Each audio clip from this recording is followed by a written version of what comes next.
पटक SLC fail भएकोलाई शिक्षा मन्त्री बनाएर देश बन्छ त उपमेयरज्यू। भ्रष्टाचारमा मुछिएका आरोपीलाई अर्थमन्त्री बनाएर अर्थतन्त्र बलियो हुन्छ त उपमेयरज्यू।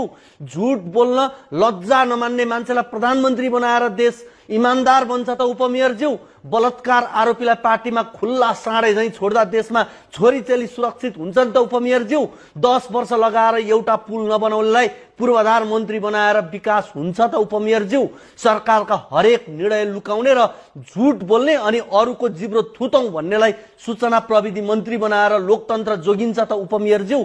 देश बेच्ने सम्झौतामा हस्ताक्षर गर्ने मान्छेलाई राष्ट्रवादी भनेर प्रचार गर्दा ऊ राष्ट्रवादी हुन्छ त उपमेयरज्यू।